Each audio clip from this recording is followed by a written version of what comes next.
오늘 좀 구조 관찰해서 살피고 갈 것은 제가 거기 질문과 답으로 넣어놓은 제가 지난주에 어떤 예고를 했죠.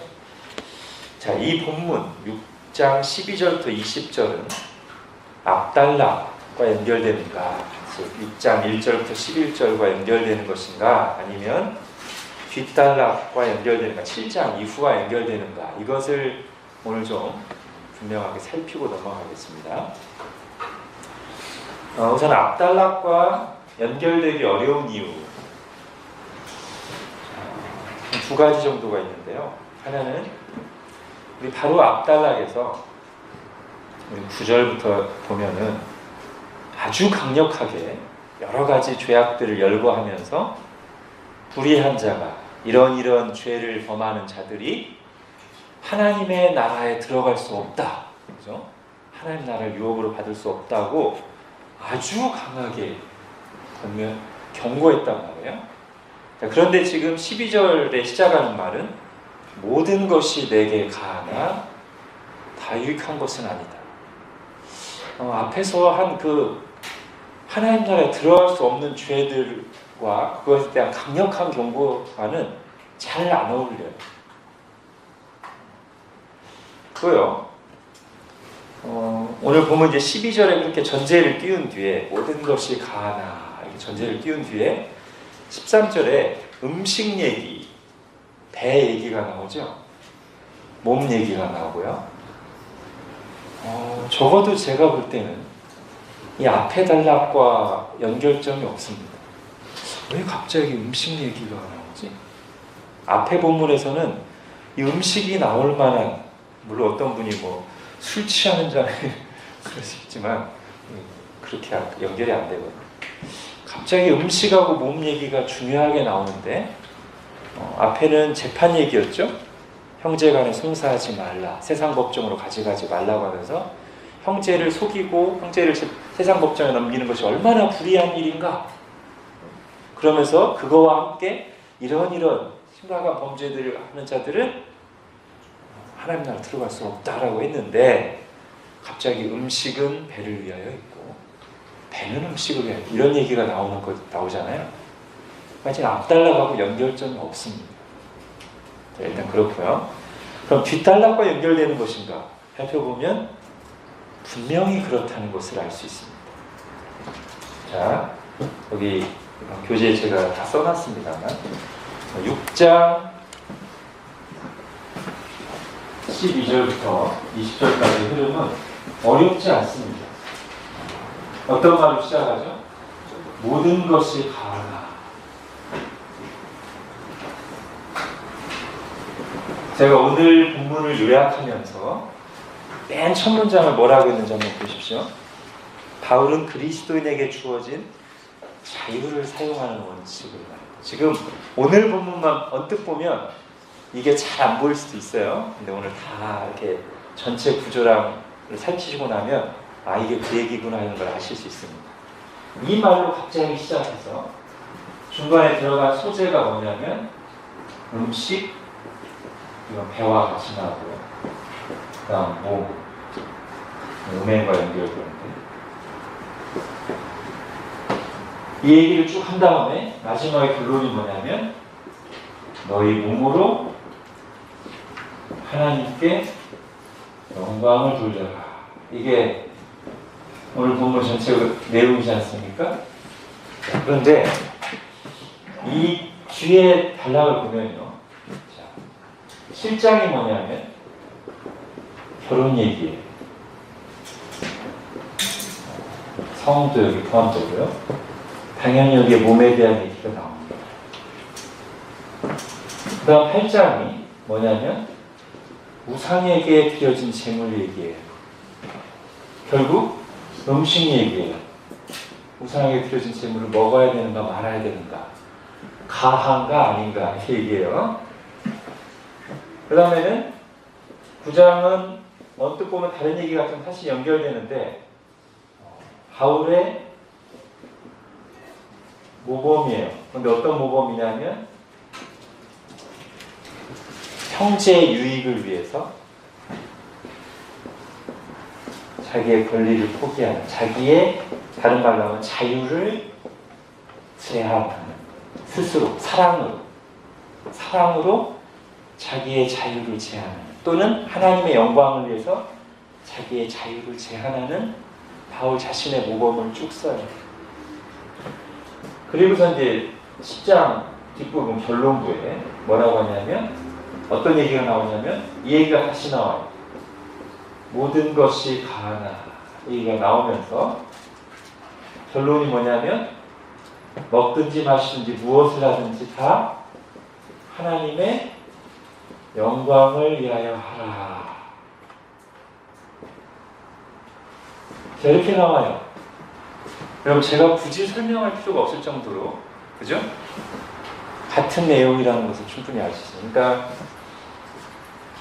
어떻게 하면 되냐면 이 부분을요, 6장 12절부터 20절을 지금 이 위에다가 딱 얹으면 완성품이 돼요. 그죠? 이게 서론, 결론, 그 안에 들어가는 구체적인 내용들. 그래서 서론부에 살짝 자유에 대해 언급한 뒤에 7장부터 본격적으로 다룰 두 가지 문제, 음식에 대한 거와 몸에 대한 문제를 잠깐 다루고요. 결론을 먼저 한번 얘기해요. 그 다음에 그걸 자세히 다룬 뒤에 다시 마지막에 한 번 더 하는 게, 모든 것이 가하지만 하나님의 영광을 위하여 하라. 그렇죠? 그런 것 같죠? 그래서 다시 한번 정리하면, 오늘 이 본문은, 오늘 살펴보고 있는 6장 12절 20절 본문은 어떤 덩어리, 세 번째 덩어리예요. 고린도전서 세 번째 덩어리. 첫 번째 덩어리는 1장부터 4장까지 해서 분쟁의 문제였고요. 두 번째 덩어리는 우리가 지난 두 번에 걸쳐서 금방 끝난 5장하고 6장 앞부분, 둘 다 재판과 관련된 겁니다.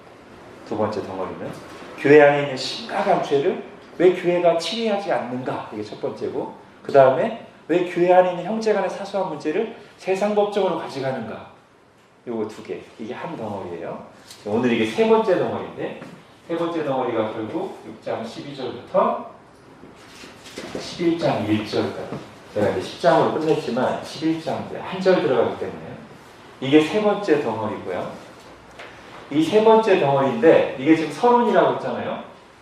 이 구조를 쭉 보고 나면 이 세 번째 덩어리의 주제가 뭔지 우리가 발견하게 됩니다. 그것은 제가 오늘 요약해서 말한 자유에 대한, 자유를 어떻게 사용해야 되는가. 이게 큰 주제고요. 이게 큰 주제고, 저것이 적용되는 세부적인 주제가 요거예요. 몸의 문제, 결혼 문제, 그리고 우상, 음식 문제, 우상에 그려진 재물 먹는 문제. 요 구체적인 문제에 관해서 그리스도인의 자유를 어떻게 실제로 적용할 것인가, 어떤 원리로 그리스도인의 자유가 작동돼야 되는가, 요거예요. 그리고 거기서 바울이 자기 모범을 길게, 자기의 사도권을 옹호하면서 또 한편으로는 내가 어떻게 내 자유를 여러분에게 모범되게 사용하는지 봐라. 그리고 그것은 그리스도께서 하신 방식이기도 하다. 그래서 이게 뭐예요? 11장 1절이 내가 그리스도를 본받는 자들인 것 같이 너희는 나를 본받는 자들아, 이거예요. 전체 흐름이 잡히시죠? 예. 자, 그래서 이것을 여기에 붙는 이 덩어리에 있는 한 단락을 생각하시면서 오늘 본문을 보시면, 일단 이렇게 파악하고 나서 이런 흐름 속에서 본문이라고 하시면 이 본문을 해석할 때도, 이해할 때도 더 유익하실 겁니다. 해석과 적용으로 가겠습니다. 바울은 하나님께서 우리에게 주신 것과, 즉 허용하신 것과 금하신 것을 분명히 구분한 뒤에 신자들이 궁극적으로 무엇을 위해 살아야 하는지 말합니다.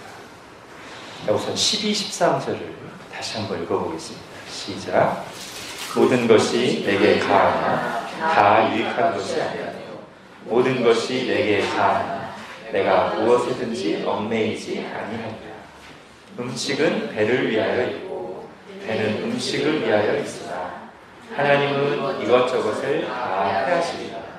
몸은 음란을 위하여 있지 않고 오직 주를 위하여 있으며 주는 몸을 위하여 있느니라.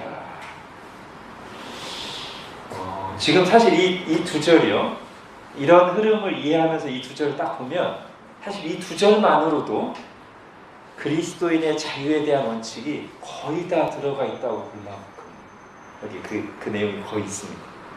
자, 그래서 제가 문제를 이렇게 냈습니다.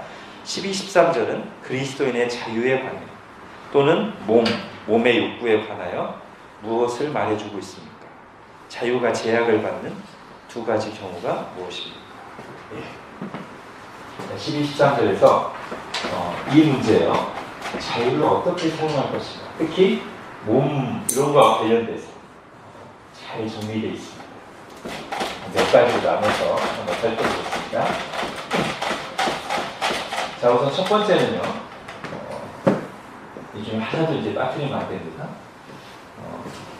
다 취해야 우리가 균형을 잡으니까요. 첫 번째는 육체의 욕구, 몸의 욕구, 보통 우리가 본능이라고 하는 이것은 결코 나쁜 것이 아니다. 이것도 분명히 해야 돼요. 교회 안에 이런 것에 대한 부정적인 생각을 가진 사람들이 의외로 많이 있습니다. 그게 신앙에까지 영향을 주는 걸 제가 많이 봅니다.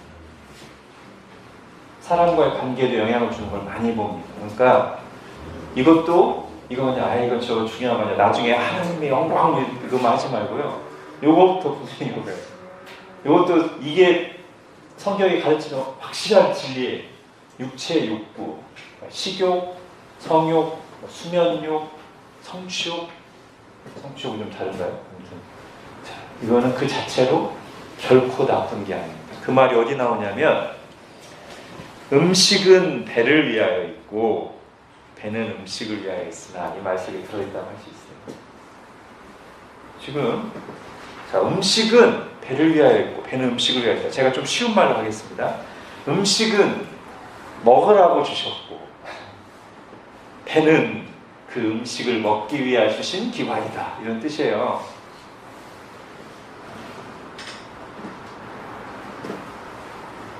너무 자주 금식하면서 그것만이 경건하다고 생각하는 것은 다른 태도가 아닙니다. 음식은 배를 위해 있고 배는 굶으라고 주신 게 아니라 음식을 위해 주신. 자, 음식으로 대표되는 인간의 기본적인 욕구들, 하나님이 주신 겁니다. 하나님이 주신 거예요. 나쁜 게 아니에요. 창세기 1장에서부터 하나님 인간에게 먹을 걸 얘기하시죠. 내가 모든 푸른 너에게 음식으로 주는 거예요. 우리를 먹게 만드신 분이 하나님이십니다.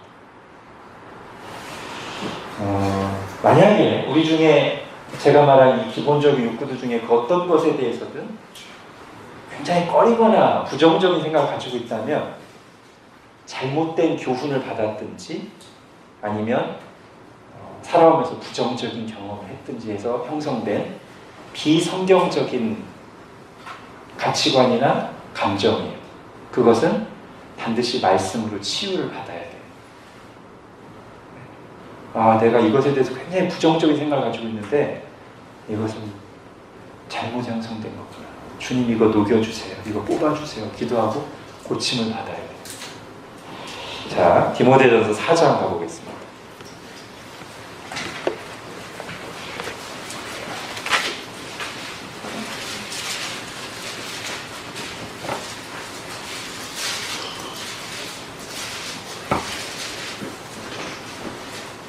디모데전서 4장 3절 읽겠습니다. 시작. 혼인을 금하고 어떤 음식물은 먹지 말라고 할 터이나 음식물은 하나님이 지으심이라니 믿는 자들과 진리를 아는 자들이 감사함으로 받을 것입니다. 예, 오늘 본문과 아주 잘 연결되고요. 그런데 혼인을 금하고 어떤 음식물은 먹지 말라고 하는 이 음식과 성에 대해 또는 결혼에 대해 부정적인 교훈을 가르치는 것은 4장 1절에 보니까 귀신의 가르침을 따르죠. 귀신의 가르침. 성 자체 또는 결혼에 대해 어떤 음식에 대해 그것을 금하는 것. 귀신의 가르침이라고 말하고 있습니다. 그러면서 바울은 하나님께서 지으신 모든 것이 선함에 감사함으로 받으면 버릴 것입니다. 하나님의 말씀과 기도로 거룩하여진다. 아마 저는 이 하나님의 말씀과 기도로 거룩하여진다는 말이 3절 디모데전서 계속 보시죠. 4장 3절 뒷부분을 한번 보세요. 진리를 아는 자들이 감사함으로 받을 것이니라. 이게 하나님의 말씀과 기도로 거룩하여짐이라와 거의 연결된다고 봅니다. 진리를 아는 자들, 즉 하나님의 말씀을 통하여 바른 지식을 가진 자들, 분별 있는 자들은 감사함으로 기도하면서 감사해 먹겠습니다. 이렇게 받은 거예요. 그렇죠? 자, 이제 1번 이거고요. 제가 다 받아야 된다고 했습니다. 1번. 자, 2번. 그런데 이 육체 욕구가 하나님이 정하신 테두리 벗어나면 그건 무조건 죄죠. 왜 하나님을 떠난 세상이 왜 문제가 되냐면 항상 2번으로 가기 때문에 그렇고, 특히 2번으로 갈 때 가장 먼저 가장 왕성하게 가는 게 성의 문제입니다. 이건 이제 조금 이따가 할 텐데요. 하나님이 정하신 다른 거는 오늘 이제 약간 난해 구조 중에 하나가 18절이죠. 음행을 피하라. 사람이 범하는 죄마다 몸밖에 있거니와 음행하는 자는 자기 몸에 죄를 범하는. 이게 무슨 뜻인가 이제 약간 어려우시는데 한번 이렇게 생각해 보십시오. 이거랑 좀 연관되는데요. 10계명의 이웃사람과 관계된 다른 죄들은요, 다 내가 일방적으로 다른 사람에게 해를 끼치는 거예요. 그렇죠? 살인하지 말라, 도둑질하지 말라, 거짓말만 하지 말라, 탐내지 이런 것들은 내가 상대는 원하지 않는데 내가 일방적으로 상대방한테 해를 끼치는 방식의 죄. 그렇죠? 근데 이 성의 문제는 7계명은 성격이 틀려요. 물론 그런 경우도 있죠. 성폭행 같은 경우는 그런 경우지만 훨씬 더 많은 경우는 본인들이 원해서 하나님이 정하신 테두리를 벗어나는 거예요. 자기 몸을 거기에 바치는 거예요. 그렇죠? 그렇기 때문에 그 문제가 이번에서 제일 많이 대두되고 걸린다고 해요. 소돔과 고모라도 그렇고 노아 시대도 현재도 그렇고 하나님이 정하신 테두리를 벗어나면 죄다. 육체 욕구가 하나님이 주신 좋은 욕구가 하나님이 정하신 테두리 안에 살면은 귀하고 거룩한 것이고 좋은 것인데 테두리를 벗어나면 죄다. 결혼관계, 부부관계를 벗어난 모든 성 행위는 다 죄죠. 음행이죠. 자, 그 말이 어디 나와요 오늘? 몸은 음란을 위하여 있지 않고. 지금 자유를 말하는 대목인데 이거를 바울이 분명하게 하고 넘어갑니다. 몸은 음란을 위하여 있지 않고 그걸 위해서 주시냐. 세 번째, 이제 오늘 문맥을 잘 읽어보면 이런 뜻이 담겨있죠. 2번이 아니더라도, 즉 하나님의 법, 그 자체로는 하나님의 법을 넘어서지 않은 것일지라도 율법을 범하지 않은 걸지라도 알았어도 특히 안은 육체 욕구일지라도 그것이 식욕이든 수면욕이든 성욕이든 간에 너무 중요한 것이 되어서는 안 된다.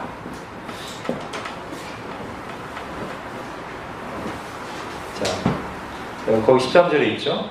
음식은 배를 위하고 배는 음식을 위한다고 함으로써 1번을 얘기한 뒤에 뭐를 덧붙이냐면 하나님은 이것저것을 다 폐하시리라. 자, 1번과 3번을 균형을 잘 잡아야 돼요. 그러니까 3번이 너무 강하면요 1번에 대해서 부정적으로 가는 경우들이 있어요. 또 1번의 자유를 너무 주장하다 보면 3번에서 좀 질서가 무너지는 경우들이 있어요. 그러니까 이 두 개를 잘 같이 가야 돼요. 하나님 주신 육체 욕구를 기본적으로 하나님부터 본 줄 알고 그것에 대해서 전혀 부정적인 생각이 없이 감사함으로 받고 누리되, 그게 한 사람으로서 하나님께 부름받은 한 인간으로서 내 인생에서 너무 중요한 것이 되어서 하나님은 이것저것을 다 폐하십니다. 그러면서 이제 가장 중요한 원리가 이제 나오죠. 오직 몸은 오직 주를 위하여 있고, 예.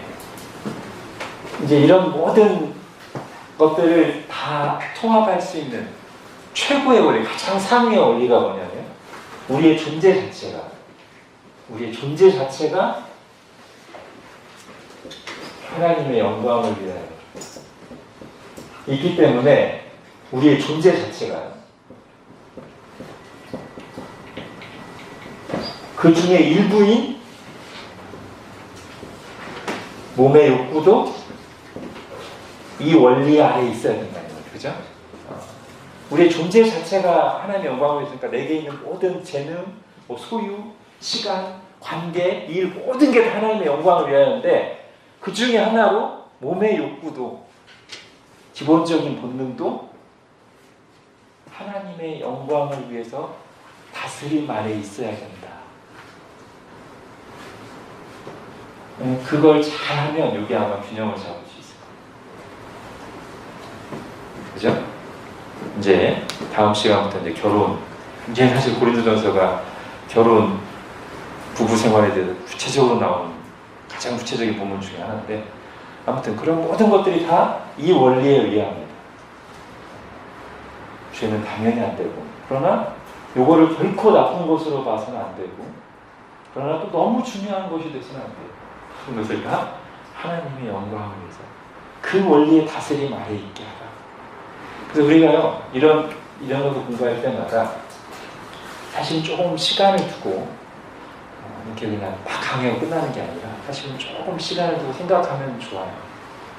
하나하나 지금 내 삶 속에서 하나님의 영광을 위한 목적에 부합하지 않는 것은 무엇인가? 시간인가? 먹는 건가? 잠인가? 내 언어 생활인가? 뭔가? 돈인가? 지금 내게 있는 것 중에 하나님의 다스림 아래 있지 않아요. 이 부분만은 하나님의 다스림을 몰래 피해서 내가 하고 싶은데 하고 있는 영역은 뭔가? 이런 걸 한번 생각하고 가면 좋습니다. 바울은 지금 가장 기본적인 육체의 욕구에 대해서 저것을 분명하게 적용하고 있습니다. 자, 그러면서요, 이제 특히 12절에 이걸 기본으로 하면서 12절에 그리스도인에게 주어진 자유를 제약하는 두 가지 원리가 나옵니다. 어떤 경우에 우리는 자유한데 자유가 제약되어야 되는가? 첫 번째가 뭐죠? 모든 것이 내게 가나 다 유익한 것이 아니에요. 요건데요. 요거는 조금 이제 설명이 필요합니다. 우리가 이미 앞에서 지금 이 단락이 6장 12절부터 20절이 여기서부터 시작해서 11장 1절까지가 덩어리라고 했죠, 그죠? 거기에 이 얘기가 많이 나와요. 이 유익에 대한 얘기가. 여기서 말하는 유익은요, 의심할 바 없이 나의 유익이 아니고요, 다른 사람의 유익. 이건 의심의 여지가 없습니다. 제가 몇 군데 찾아보겠습니다. 여기서 지금 말하는 모든 것이 내게 가하지만 다 유익한 것이 아니야. 그러니까 유익하지 않은 것은 제한되어야 돼 라고 할 때 이 유익은 착각하면 안 돼요. 내 유익 말하는 게 아닙니다. 다른 사람의 유익을 말하는 거예요. 자, 가까운 데부터 하겠습니다. 7장 15절 보시죠. 다음 시간에 좀 자세히 하겠지만 간단히만 7장 15절이 뭐냐면 혹 믿지 않는 자가 갈리거든. 지금 배우자들을 얘기하는 겁니다. 안 믿는 배우자가 헤어지기를 원하면 도저히 이것 때문에 당신의 신앙 때문에 내가 도저히 같이 살 수가 없다. 헤어지기 원한다. 갈리거든 갈리게 하라. 오늘 이 시대에 적용하기 쉽지 않은데 자, 이럴 경우에 형제나 자매나 이런 일에 구애될 것이 없느니라. 그렇죠? 이게 뭐예요? 그럴 자유가 있다는 거예요. 허용돼 있다는 거예요. 이 경우에 헤어지는 게. 근데 단서를 붙여요. 그러나 하나님은 화평 중에서 너희를 부르셨는데 아내된 자여 네가 남편을 구원하는지 어찌 알 수 있으며 남편된 자여 네가 네 아내를 구원하는지 어찌 알 수 있으며. 자, 이런 경우에 헤어질 수는 있어. 그럴 자유는 있어. 근데 뭐를 생각하라는 거예요? 네 남편 생각하라는 거예요. 믿는 너를 통해 네 남편이 구원받을 줄 어찌 알며 믿는 너를 통해 네 아내가 구원받을 줄 어찌 아냐. 다른 사람, 지금 배우자의 유익을 생각하라는 거죠. 자, 8장 가보겠습니다. 8장 9절, 이건 이제 음식 문제인데 우상의 재물 먹는 문제. 8장 9절. 그런즉 너희의 자유가 믿음이 약한 자들에게 걸려 넘어지게 하는 것이 되지 않도록 조심하라. 네 자유를 제한하라는 거예요. 제약하라는 거예요. 누구를 위해서? 믿음이 약한 자를 위해서. 그래서 13절에서 바울은 뭐라고까지 얘기해요? 그러므로 만일 음식이 내 형제를 실족하게 한다면 나는 영원히 내 고기 먹을 수 있는 자유를 영원히 제한하겠다. 이게 원리란 말이에요. 다른 사람의 유익을 위해서 내 자유가 제약된 원리. 자, 가장 확실한 것은 10장입니다. 아까 10장에 보면 오늘 본문과 똑같은 내용이 나온다고 했죠. 거기에 보면 이 지금 서론인 6장 12절에서 말하는 것을 훨씬 더 분명하게 써놓습니다. 10장 23절 가보시죠. 10장 23절. 모든 것이 가하나 똑같은 말이 나오죠. 모든 것이 유익한 것이 아니오. 여기 나옵니다. 근데 이게 뭔가 이제 설명이 돼 있어요. 모든 것이 가하나 모든 것이 덕을 세우는 것은 아니오. 누구든지 자기의 유익을 구하지 말고 남의 유익을 구하라. 예, 분명하죠. 그러니까 모든 것이 가하나 모든 것이 유익한 것이 아니란 말이 자기 유익을 말하는 거, 남의 유익을 구하는 것이고요. 자, 한 군데만 더 보겠습니다. 고린도전서 12장.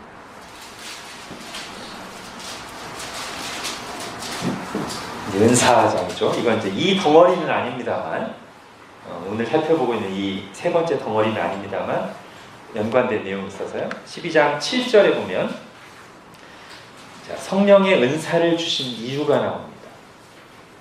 각 사람에게 성령을 나타내심은 유익하게 하려 하십니다. 다른 여러 역본들에 보면 공동의 유익을 위하여라고 번역된 역본이 많고요. 그렇게 번역하거나 그렇게 해석하는 것이 마땅한 이유는 지금 이 은사를 쭉 다루면서 그 중앙에 뭐가 있냐면 이 은사를 다루는 원리로서 고린도전서 13장이 나오죠. 13장이 사랑장이고 이 사랑의 원리로 은사를 사용하라는 게 지금 뜻이에요. 그죠? 그러면서 그 사랑에는 뭐가 있냐면 13장 5절에 가보십시오.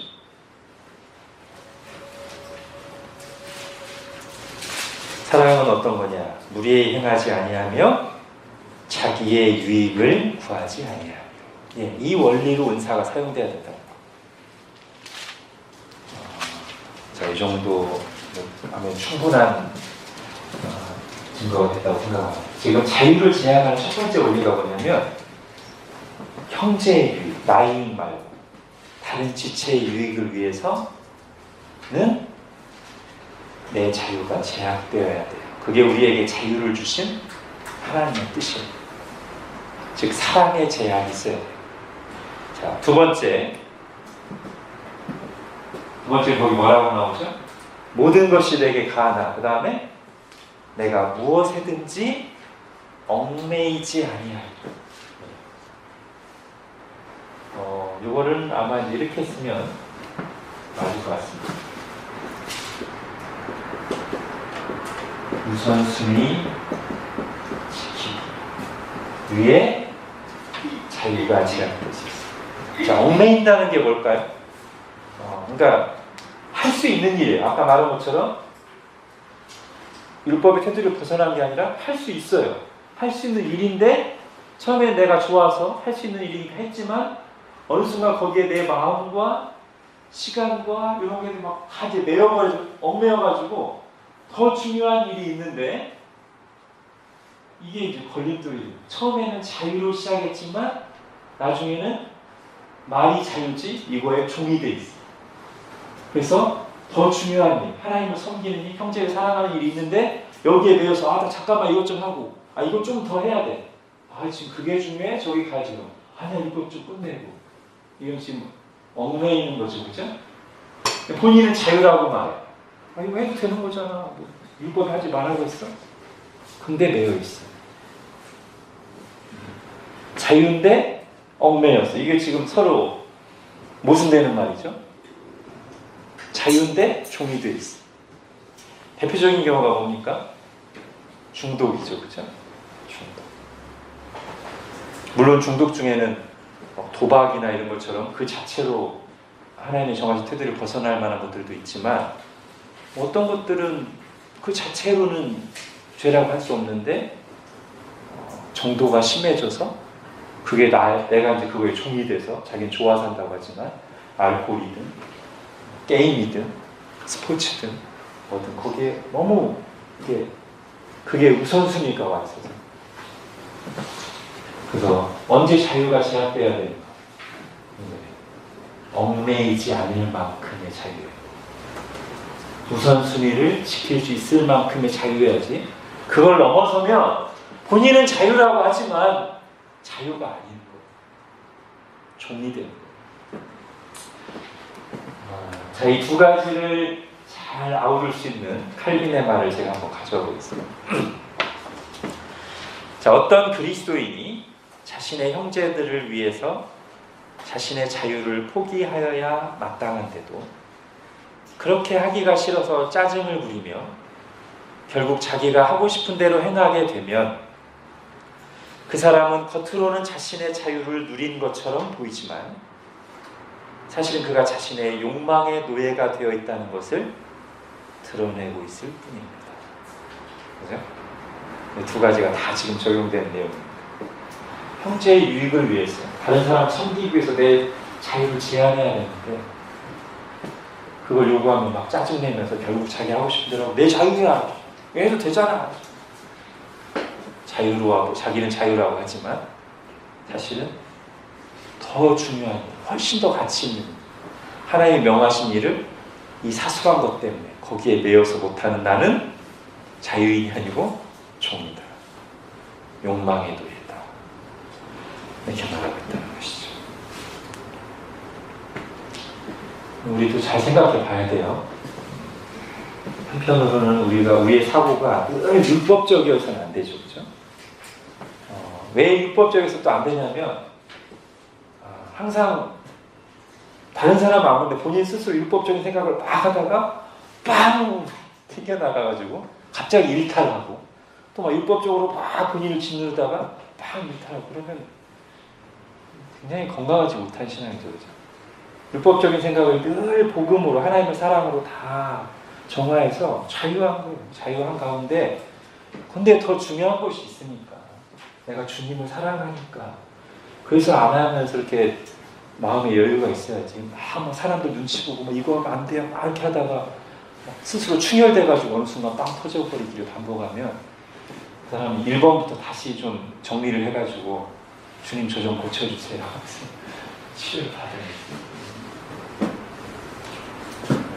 우리가 지금 자유를 어떻게 사용하고 있는지 생각해 봐야 됩니다. 자, 그 다음 문제 가겠습니다. 이건 간단히 하겠습니다.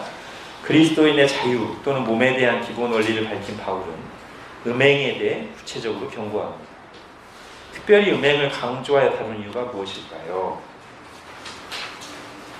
일단은 우리가 이제 서론에서도 중간중간 했듯이 고린도 교회가 처한 상황이 이 음행 문제가 다른 죄보다 더 주변에 또 그동안 이 사람들이 거듭나기 전에 영향받아온 젖어있는 그게 음행과 굉장히 가깝기 때문에 이럴 때는 이럴수록 더 이 부분을 얘기를 해야 돼요.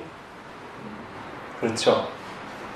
그러니까 우리가 다 집에서 같이 모여있지만요, 각자 일하고 있는 주중에 시간을 보내는 그런 직장, 거기에 삶의 환경이나 또 다르고 또 각자 쉽게 유혹받고 넘어진 영역이 또 다를 수 있어요. 그렇죠? 어떤 사람은 말실수를 많이 할 수 있고, 어떤 사람은 음란에 잘 넘어질 수 있고, 어떤 사람은 사람들에게 잘 보이려고 막 그럴 수 있고, 어떤 사람은 분노를 잘 못 다루실 수 있고, 자기가 다른 사람보다 특히 연약한 부분이 있다면 그 특별히 다뤄요. 자기가. 그죠? 특별히 약한데 특별히 안 다루면 많이 넘어지십니다. 예를 들면 조폭이었다가 회심한 사람 한번 생각해보세요. 조폭이었다고 회심했어요. 영화에 가끔 조폭들이 멋지게 나오긴 합니다만 조폭들은 입만 열면 쌍욕이 나오죠. 그죠? 그리고 조금만 화나면 이렇게 하죠. 그럼 자기가 다른 사람보다 그게 훨씬 취약하다는 걸 알기 때문에 다른 사람하고 똑같이 하면 안 됩니다. 어떤 사람은 아주 부드러운 집안에서 자라나서 말이 기본적으로 크게 훨씬 덜 나온 사람이 있죠. 그런 사람보다 조폭 출신인 사람은 이 말에 관한 주님의 말씀, 그리고 뭐 분노나 폭력에 관한 주님의 말씀, 또는 그거와 관련된 주님의 사랑과 은혜를 더 깊이 생각하고 그와 관련된 몇 가지 말씀도 외우고 아침마다 그 말씀을 다시 한번 또 점검하기도 하고 그 말씀 붙잡고 간절히 기도하기도 하고 해야 돼요. 그죠? 반복해서 그 죄에 자주 넘어지는데도 다른 사람하고 똑같이 방심하고 있다가 또 넘어졌네, 또 넘어졌네 이렇게 하는 것보다 자기가 연약한 영역을 집중할 필요가 있습니다. 그와 관련된 말씀을 암송하고 묵상하는 것은 아주 좋은 일이라고 봅니다. 기도도 하고요. 사실 고린도 교회도 이 성적인 타락이 그들이 살고 있는 사회에 만연하고 이들 자신도 예수님 믿기 전에 이미 거기에 많이 물들어 있고 그렇게 살던 사람들이니까 이것을 강조하지 않을 수가 없어요. 자, 또 하나는 이것이 지금 다루고 있는 이 자유라는 문제, 육체 욕구와 가장 밀접하게 관련되어 있는 주제니까. 그렇죠? 그리고 이게 이제 이 세 번째 덩어리에서 종종 드러나는 이 연합의 문제와도 잘 연결되죠. 우리가 주님을 믿는 것은 그리스도와의 결혼 관계죠. 그렇죠? 그리스도와 연합되어 있죠. 그런 내용도 담고 싶어서 바울이 이것을 좀 강조한 것 같고요. 이 정도 하고 넘어가겠습니다. 마지막 문제 보겠습니다.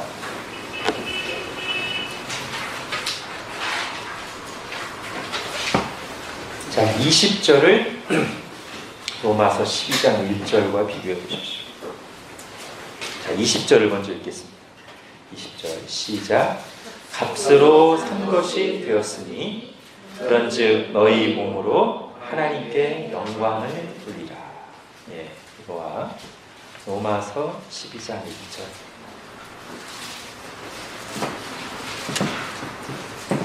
자, 로마서 12장 1절 한번 읽어주십시오. 시작.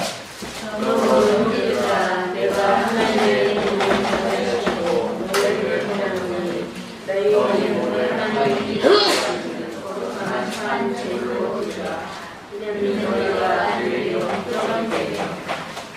예, 여러분 같이 한번 읽으시니까 어떻습니까? 이 두 구절이 매우 유사하다고 생각되시지 않습니까? 자, 고린도 전서부터. 자, 값으로 산 것이 되었습니다.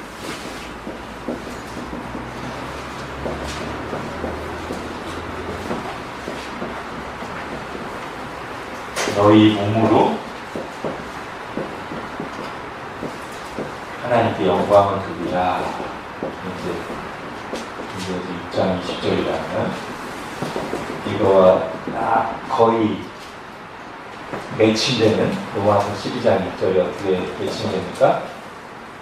그러므로 만 써도 되고요. 요 그러므로 안에 여기에 들어있거든요. 그래? 로마서 1장부터 짧게는 8장까지, 좀 더 길게는 11장까지가 어떻게 우리가 은혜로 구원을 받았는가에 대한 얘기고요. 교리편. 그 다음에 12장부터 실천편. 그러므로 그렇게 우리가 은혜로 큰 구원을 받았으니 그러므로 올라있잖아요. 그러므로만 써도 되고요. 여기에 뭐 조금 추가한다면 하나님의 모든 자비하심, 이 그러므로 안에 포함된 너희 하나님의 은혜로 큰 자비로 구원을 받았으니, 그 다음에 너희 몸을 하나님이 기뻐하시는 거룩한 산지, 너희 몸을 하나님이 기뻐하시는 거룩한 산지를 드리자. 어떻습니까? 너희 몸으로 하나님께 영광 돌리라는 말이나 너희 몸을 하나님이 기뻐하시는 산제물로 드리라는 말이나 사실상 같은 말이죠. 더군다나 여기에 오늘 주요 단어인 몸이 여기도 똑같이 나옵니다. 너희 몸, 하나님께 영광, 하나님께 기뻐하시는. 자, 그러면서 이 같은 내용을 담고 있는 이 로마서 12장 1절에 이걸 쭉 얘기하고 나서 결국 이게 뭔가를 이렇게 정리해 주고 있어요. 이것은 너희가 드릴 영적 예배다. 지금 고린도서 6장 20절하고 똑같은 내용인 이 내용이, 그러므로 너희 몸을 하나님의 기뻐하신 거룩한 산제물로 드리는 게 뭐냐면, 신자가, 구원받은 신자가 마땅히 드려야 될 영적 예배다. 오늘 그러면 오늘 고린도서 6장 20절도 똑같죠? 값으로 산 것이 되었으므로 그 은혜에 감사하여 우리 몸으로 하나님께 영광 돌리는 게 뭐예요? 네, 영적 예배. 자, 그래서 이걸 가지고 우리가 예배에 대해서 좀 한번 생각해 보려고 합니다. 오랜만에. 자, 이 두 구절을 보면 예배의 이유 또는 예배의 출발점이 분명하게 나와 있죠. 요 라인이죠. 우리가 왜 예배드립니까? 이게 예배라고 했는데, 이게 예배인데 예배하는 이유, 그러므로잖아요, 그죠? 그러니까 여기도 값으로 산 것이 되었으니까 예배하는 이유가 여기 있어요. 예배의 출발점이 여기 있어요. 뭐예요? 하나님이 십자가 복음을 통해 하나님을 반역하고 떠난 나의 모든 죄를 용서하시고 하나님의 자녀 삼아주셨습니다. 우리가 그 큰 은혜를 받고 하나님의 백성, 하나님의 자녀가 되었습니다. 그럼 뭐 너무 당연한 거고요. 사실 이게 없으면 예배가 나올 수가 없죠. 이게 없는 사람은 예배를 못합니다, 사실은. 그럼에도 불구하고 다시 한번 이 얘기를 하는 이유는 우리는 이게 있기 때문에 예배를 하는 건데, 어느 순간 이게 좀 희미해지면 뭐가 직격탄이 오냐면, 요게 희미해지면 여기에 직격탄이 와요. 값으로 산 것이 되었으니까 내 속에서 은혜, 감사가 아니면 당장 예배가 형식적이 되거나 뭔가 이렇게 율법적이 되거나 약해지죠, 그죠? 그러므로가 불분명해지면 예배자로서의 삶이 어딘가 문제가 생기기 시작한단 말이에요. 그래서 우리가 예배에 대한 논의를 할 때도 항상 우리는 다시 이 복음으로 돌아가서 내가 왜 예배하며, 내가 예배자의 자리에 있는 것이 내가 어떤 은혜를 받았다는 뜻인가. 우리 지난 주일날 좀 말씀하고 연결되죠. 은혜를 알면 사랑합니다. 은혜를 받았으므로 예배합니다. 이렇게 가야 되겠죠? 자, 그 다음에요. 이게 예배의 시작점이라면 두 번째는 자, 예배 본질이 뭔가 또 이제 여기서 살펴볼 수 있을 것 같아요. 예배 자체, 예배 본질이 뭔가 이 두 군데서 똑같이 너희 몸으로 산 제물이 영광 온전히 하나님께 드려 하나님을 기쁘시게 하고 영광 돌리는 거, 그죠? 그게 예배의 가장 핵심적인 내용입니다. 예배에서 가장 중요한 것은 하나님을 나를 드려 하나님을 기쁘시게 하고 하나님께 영광 돌리는 것. 그게 예배의 핵심. 물론 우리가 예배 나올 때마다 은혜 받으러 나온다는 말을 많이 쓰죠. 꼭 나쁜 말 아닙니다. 당연히 그게 있어야 될 걸 기도해야 되지만 이 구절을 통해 볼 때 예배의 본질을, 그렇죠? 이미 은혜를 주신 하나님께 영광을 돌리고 하나님을 높이는, 하나님을 찬송하고 하나님을 기쁘시게 하는, 그게 예배의 더 근본적인 요소예요.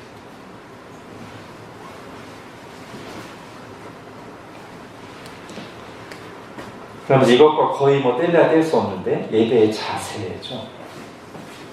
예배의 자세. 여기서 이제 오늘 집중해서 다룬 요게 나오고 있습니다. 몸.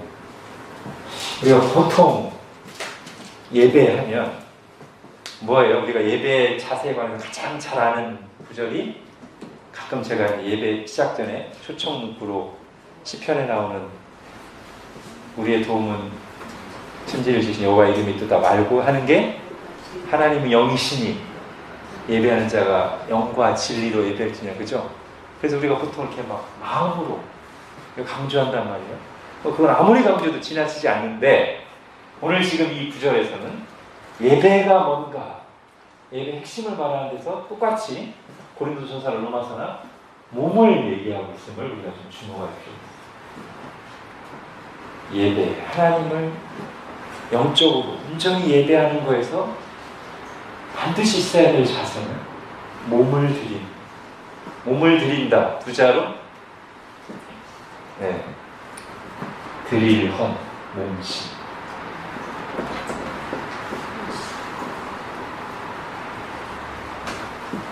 헌신.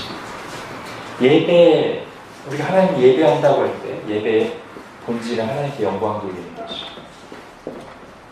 자세는 헌신입니다. 그리고 이런 모든 걸 가능하게 하는 예배의 이유, 예배의 출발점은 그런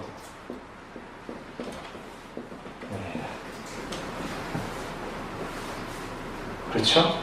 이게 지금 이 두 구절이 명확하게 보여주고 있는 예배의 핵심이에요. 그리고 뭐 당연하지만 지금 여기서 말하는 것은요, 우리가 주일날 모여서 드리는 공예배를 포함한 우리의 삶 전체를 말하는 거예요. 그죠? 그러니까 공예배를 드릴 때도 이렇게 드려야 되고요. 정말 나를 은혜를 감사함으로 나와서 하나님께 집중하면서 하나님께 내가 영광 돌리고 하나님 찬송하고 높이고 하나님으로부터 얻은 말씀을 잘 수납하겠다는 마음으로 예배를 드리면서 정말 헌신하는 자세. 막 내가 몸을 막 움직이진 않지만 이 시간에 정말 내가 내 몸을 하나님께 산제물로 드린다는 마음으로 예배를 드리고, 그리고 우리의 모든 구원받은 자로서의 삶도 그런 목적, 그런 이유, 그런 자세로 드리는 것이 곧 예배자로서의 삶입니다. 그렇게 말하는 것이죠. 오늘 본문이.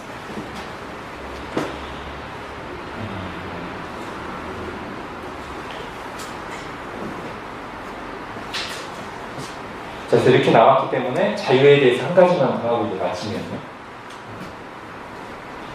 이런 말을 할 수 있습니다. 주인이 없는 자유는 방종이 된다. 지금 성경에서 말하는 자유의 개념 속에는 늘 하나님의 왕 되심이 있어요. 아니, 하나님이 내 왕이 되셔야만 내가 자유로워. 그게 성경이 말하는 자유. 세상이 말하는 자유는 하나님을 제거하고, 하나님 제거하고 하나님 말씀 따라 내 마음대로 하는 그런 이제 방종이 되고 타락으로 가고 쓴 열매를 거두고. 자, 하나님은 이스라엘을 애굽에서 구원하실 때 결국 해방하신 것, 자유를 주시는데 그 자유는 애굽으로부터 건져내서 하나님을 섬기는 백성이 되게 하는 자유를 주신 거죠. 그렇죠? 여러분, 제가 아주 구체적인 예를 한번 들어보겠습니다. 박해 가운데 있는 신자들 한번 생각해보세요. 박해 가운데 있는 신자들. 저기 이슬람이나 북한, 중국이 지금 좀 낮았지만 항상 한창 공산당이 중국교를 박해할 때 다 막 지하교로 숨어들었을 때 그때를 한번 생각해보세요. 그들에게 있어서 자유는 어떤 게 자유입니까? 박해를 안 받는 것? 그게 포함될 수 있지만 그거 자체로만 말하면 자유의 개념에서 핵심이 빠진 거예요. 그죠? 지금 이슬람 정권이나 공산당이나 북한 저 김정은 정권이 막 박해하는 중에 거기서 신앙생활하는 사람들이 생각하는 자유가 뭐겠느냐는 거예요. 박해 안 하는 것 자체? 아니죠. 박해 안 하는 것 자체가 자유면 예배 안 하면 되죠. 그죠? 자기 그리스도인이라는 걸 드러내지 않으면 되죠. 그럼 박해 안 받잖아요. 근데 그게 그들이 원하는 자유가 아니죠. 그들이 원하는 자유는 내가 마음껏 예배하는 거죠. 내가 그리스도인이라는 걸 마음껏 드러내고 사람들 앞에서 찬양하고 전도하고 그게 그들이 원하는 자유잖아요. 그죠? 그죠? 박해 안 받는 것 자체가 자유가 아니고 박해를 안 받으면서 마음껏 예배하는 것이 그들이 원하는 진짜 자유라고. 성경이 말하는 자유 개념이 그거예요. 그냥 애굽에서 빠져나오는 거, 심판 안 받는 거, 그게 자유에, 그것도 자유에 포함되지만 그것만으로는 성경이 말하는 자유를 절대 다 말할 수 없고 핵심도 아니에요. 거기서 벗어나서 이제는 내가 정말 죄에 매이지 않고 사람들 눈치 보지 않고 하나님을 온전히 사랑하고 마음껏 예배하고, 그렇죠? 그게 자유죠. 제가 대학교 때 선배단체 선배 어떤 자매님의 고백 중에 기억나는 게 있습니다. 제가 선배단체 늘 이렇게 뭐 글로 써가지고 발표하는 선배단체인데 그 중에 이런 내용이 있었어요. 그분이 이제 처음 믿었을 때 박해가 심했나 집안에서. 근데 이 자매님이 그걸 무릅쓰고 집안에서 아주 반대하고 박해가 심하고 욕하고 막 때리기도 하는데도 그걸 무릅쓰고 신앙을 지키기 위해서 매주일 그 선교단체 나와서 빠짐없이 예배를 드렸어요. 주일 예배. 그래서 이제 시간이 한참 지나서 이분이 이제 집에서 뭐 나오고 이제 다 성장해서 집에서 나오고 그러고 나서 이제 박해가 없어졌어요. 그리고 나서 이제 주일 예배 출석에 대해서 조금 이렇게 갈등을 했어요. 이분이. 빠지고 싶은 마음 들 때도 있었나 보죠. 아니면 다른 것 참석하는 것 때문에 주일 예배 빠지는 거랑 이렇게 고민이 됐나 보죠. 그때 이분이 박해를 받았던 시절을 떠올리면서 그 문제를 정리했다고 해요. 내가 박해를 받을 때 내 신앙을 지키기 위해서 그 모든 걸 무릅쓰고 두드려 이렇게 맞으면서도 주일 예배만큼 절대 빠지지 않았었는데, 그리고 그때 내가 사모했던 것이 정말 자유하게 원 없이 예배를 드리는 거였는데, 지금 그 박해가 다 없어진 시점에서 오히려 지금 주일 예배를 참석할까 빠질까 고민하고 있는 내 자신을 보면서 이분이 이제 정리가 됐어요. 내가 원했던 것은 단지 불편함으로부터 해방이 아니라 하나님을 예배하는 거였고, 반대를 무릅쓰고 주일날 계속 나왔던 것은 나를 그렇게 싫어하시는 부모님에 대한 반발심이 아니라 하나님을 사랑하기 때문에 예배하는 거였지. 이렇게 정리했어요. 그 다음부터는 그 문제에 대해서는 존경.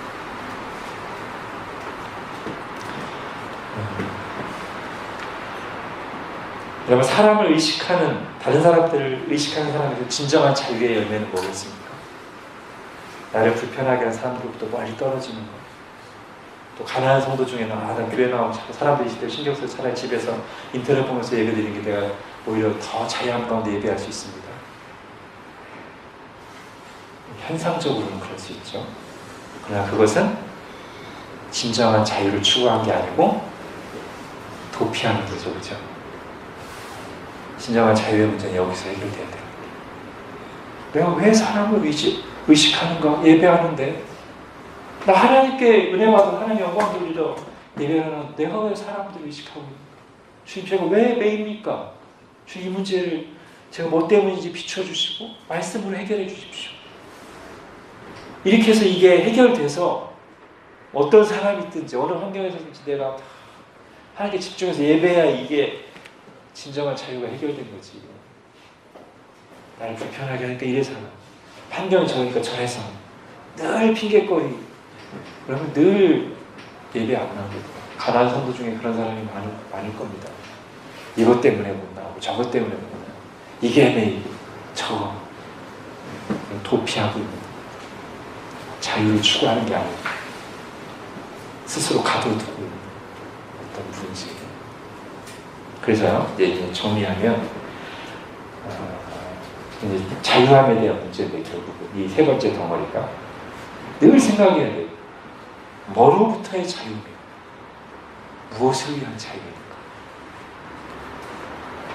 그러면서 이 초점을 잃지 않아야만 우리가 스스로 정직하면서 정말 하나님이 자유케 하신 은혜를 경험하면서 앞으로 나가게 되지. 이런 걸 놓치면서 편한 쪽으로의 자유를 추구하게 되면 늘 우리는 자유하다고 하면서 자기 욕망을 쫓거나 자유하다고 하면서 어딘가에 갇혀있는 상태가 되기 쉬워요. 항상 질문해야 됩니다. 무엇으로부터의 자유? 무엇을 위한 자유?